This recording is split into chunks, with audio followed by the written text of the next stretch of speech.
Olá pessoal, estamos aqui novamente. Nós temos vídeo semanal para falar com vocês sobre a palavra de Deus. Aí nós tivemos um contratempo, ficamos uns dias sem gravar, né, por causa do luto. 2 semanas. Oi? 2 semanas sem gravações. Foram 2 semanas. Por conta da doença da minha mãe e depois que resultou no luto. Infelizmente, né? Então, quem nos conhece sabe a dor que nós passamos esses dias. E somente hoje eu tive condições de retomar. Porque a palavra de Deus não pode ficar parada. A palavra de Deus tem que ser lançada. E então nós devemos ter força, graça para continuar, né? Porque aqui estamos para levar a palavra de Deus. É esse o nosso objetivo. Então, como a gente quer levar a palavra de Deus e quer que ela vá para frente, para as pessoas aprenderem ou terem incentivo de leitura da palavra dele, nós estamos pedindo, né, que vocês possam estar curtindo, compartilhando, também se inscrevendo no canal, para que a gente possa continuar com esse trabalho, com essa obra de Deus.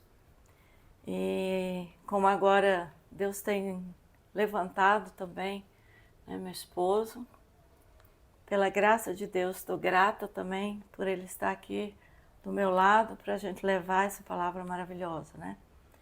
Então, continuando os nossos vídeos, nós estamos falando sobre as 7 igrejas da Ásia Menor, que receberam as cartas que Jesus ditou para o apóstolo João, lá na ilha de Patmos. Então, nós já tínhamos falado sobre 3, né? Agora nós vamos para a 4ª, que é a igreja de Tiatira. Então, nós vamos também lá no capítulo 2 de Apocalipse, do versículo 18, né? Até o 29. Isso. Nós vamos falar sobre... E eu vou deixar mais ele falar hoje, porque ele está mais preparado para falar do que eu. Então, nós vamos fazer um vídeo não muito longo também, só para não ficarmos sem essa continuidade. Tá bom? Então, vamos ao vídeo.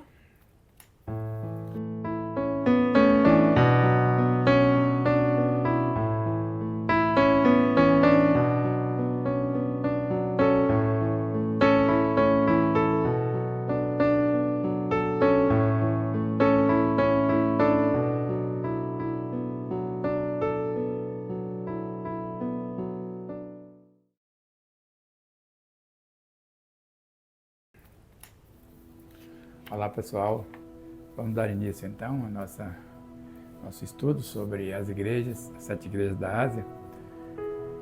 Como já foi falado, hoje trata-se da igreja de Tiatira. É a 4ª carta que foi levada ao líder daquela igreja por pessoas. A carta foi enviada pelo apóstolo João, como já foi dito aqui, quando ele se encontrava preso. E nessa carta existe aqui algumas mensagens importantes, né, para os dias de hoje. Refere-se à situação que aquela igreja se encontrava. Aqui tanto foi elogiado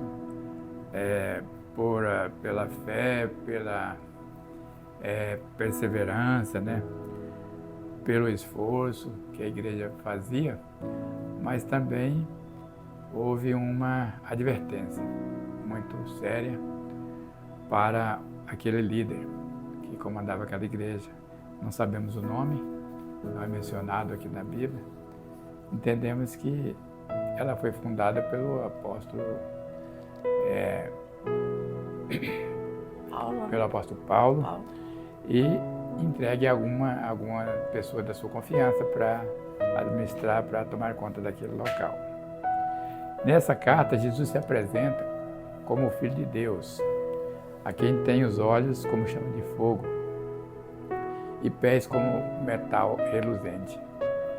Então ele se apresentou dessa forma para dizer que ele tem todo o poder, né? Que ele tem todo o conhecimento, porque ele, na sua essência, é Deus e ninguém pode duvidar daquilo das atributos que o Senhor Deus tem e também o seu Filho Jesus. Ele elogia a igreja pelas obras, amor, fé, serviço, perseverança e destaca que as suas últimas obras foram até mais numerosas do que as primeiras, né? Quer dizer que a igreja estava evoluindo em obras. Está descrito no Apocalipse, no capítulo 2, no versículo 19. O anjo da igreja, né, estava fazendo um ótimo trabalho lá, né? Exatamente. No entanto, também há uma advertência, uma repreensão. Que repreensão foi essa?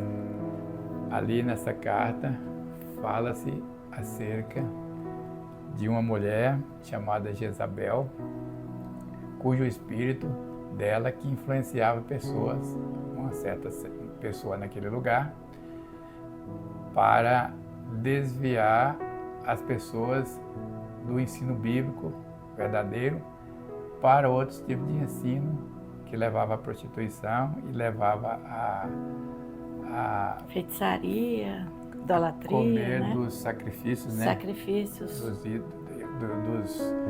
Das oferendas aos ídolos. Isso.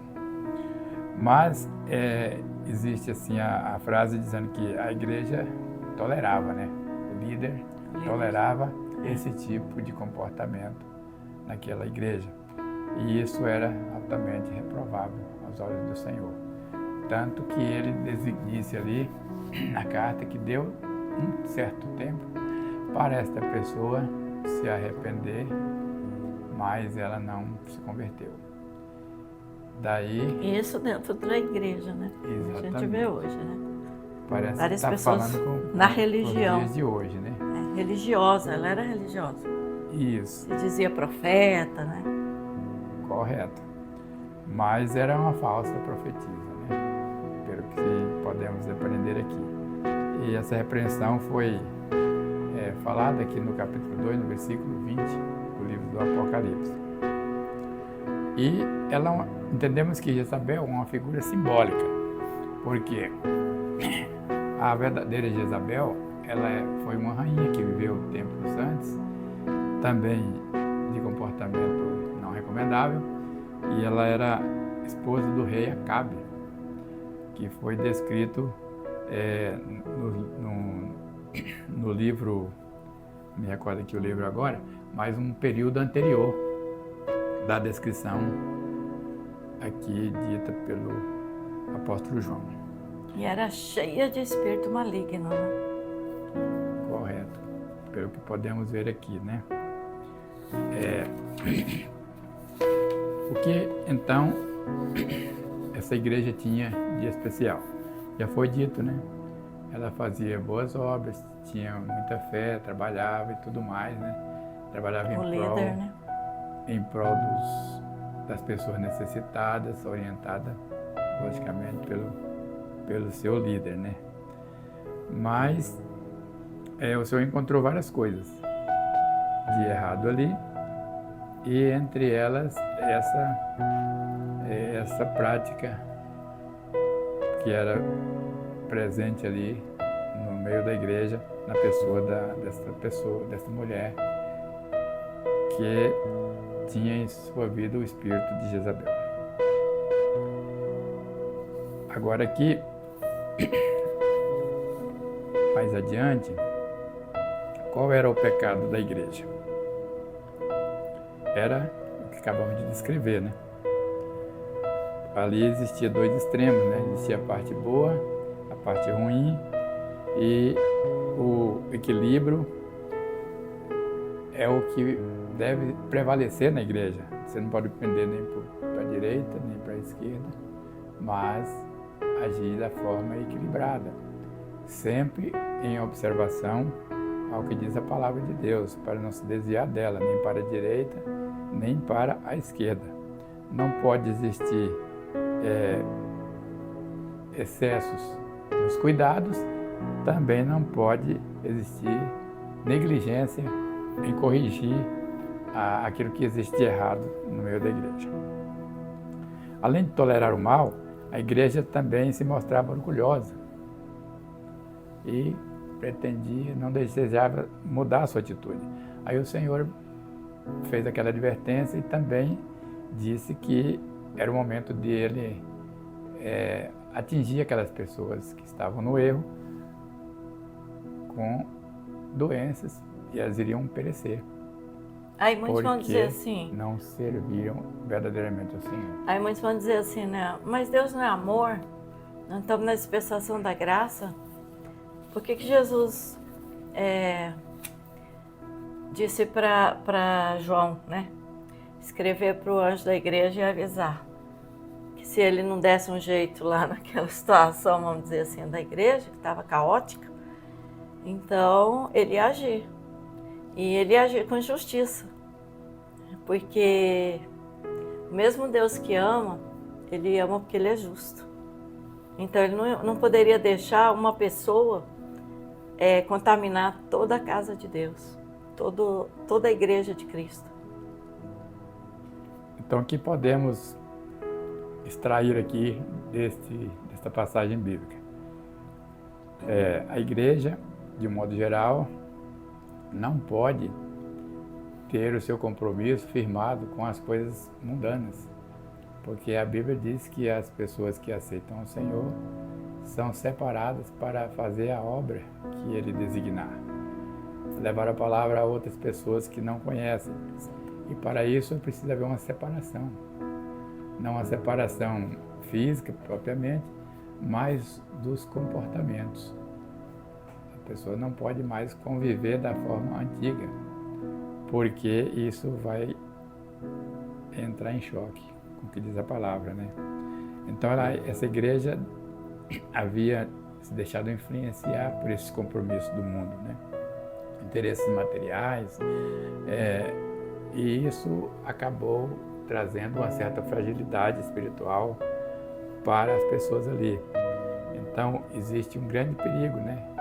Em se buscar prestígio, em se buscar prestígio social, sucesso financeiro, ser conhecido, né? Às custas de comprometer os valores cristãos. Então é melhor nem ser conhecido, mas cumprir fielmente aquilo que o Senhor designou. E muitas vezes a gente não sabe, que aí não diz, né? Mas muitas vezes o líder da igreja, o anjo da igreja, como era chamado, ele poderia ter vários motivos para não tomar uma posição séria mediante esses pecados da igreja. Ele podia ter medo das pessoas ir embora e abandonar a igreja, ou ele poderia realmente ser assim, meio covarde, né? Ter medo de falar, medo de agir, ou também ele poderia achar que aquilo ali não era nada, achar que aquilo ali não iria comprometer a obra de Deus. Alguma coisa ele não fez para poder resolver o problema. Então, o líder da igreja, ele é responsável, né? Responsável pela igreja. A Bíblia diz que ele vai dar conta, né, da igreja diante de Deus naquele dia. Então, não adianta ele falar assim, não, eu já ensinei, se quiser obedecer sim, se não quiser não obedeça. Mas ele não pode deixar ficar ali dentro da igreja naquela situação de pecado, principalmente prostituição, né, de idolatria, que é feitiçaria também, né? Também entendemos que sobre a importância da disciplina e correção que o líder deve aplicar aos membros que não estiverem agindo de acordo com o que foi confessado, né? Quando ele foi batizado, quando ele foi ensinado, quando ele foi discipulado. Então Jesus fez um chamado, né, para a igreja se arrepender, as pessoas se arrependerem, voltar a agir de forma correta. E é importante essa lição para os nossos dias, porque vivemos no nosso tempo igrejas semelhantes a essas aqui que estamos estudando, né? Onde existe o desvio de foco, ao invés de focalizar nas coisas, nas obras, naquilo que a palavra diz, se focaliza em sucesso financeiro, se focaliza em se tornar conhecido, se tornar um templo mais suntuoso e assim por diante. Então não devemos ignorar e rejeitar a correção, mas recebê-la como meio de crescimento e alinhamento com a vontade de Deus. O último item fala sobre a santidade. Para encerrar, nós vemos aqui a importância da verdadeira santidade. O que é isso? Apesar da prosperidade e do estado social daquela igreja, Deus a reprovou por uma falta de santidade, né? Porque ela se envolvia em práticas pecaminosas. E esse fato evidencia que a verdadeira prosperidade espiritual não se mede pelo sucesso material ou pela popularidade. A igreja mais popular, né? A igreja mais famosa. Vamos ver qual a igreja que tem mais fama, membros. Aquela que chama mais atenção. Mas sim, a verdadeira santidade exige dedicação do seu povo, exige o cumprimento real do que está descrito na sua palavra. E como eu estava dizendo, né, sobre o líder, né? Ao invés do líder ter medo, né, ou insegurança, ele precisa buscar de Deus, colocar o joelho no chão dia e noite, pedir discernimento, porque Deus é aquele que ele mostra, ele faz com que ele consiga discernir os espíritos, ver quem realmente é santo e quem é falso. Então, quando ele reconhecer isso, ele pode tomar as decisões cabíveis para que a igreja não seja contaminada. Porque a noiva de Cristo não pode ser contaminada. É discriminação? Então, se for, é de Jesus, porque Jesus falou que é uma igreja limpa, santa, e que não quer uma igreja misturada com o sistema mundano. E o último tópico fala sobre a igreja de Tiatira, traz a ilustração para nossos dias, para todos nós, que mesmo em meio às riquezas e prestígio que a igreja procura se inserir, não pode haver não pode se esquecer de que é preciso ter mais compromisso com os princípios divinos para não ser reprovado por Deus, porque a palavra de Deus diz, né, de que adianta o homem ganhar o mundo inteiro, ser famoso, ser a pessoa mais influente da terra e perder a sua alma. É verdade. Então não é isso que almejamos. Almejamos sim a salvação prometida pelo Senhor Jesus na cruz do Calvário. Então, gente, ficamos por aqui, né? Até o próximo vídeo. Compartilha aí, tá? Ajuda esse vídeo aí pra frente, para que as pessoas tenham esse incentivo, tá bom?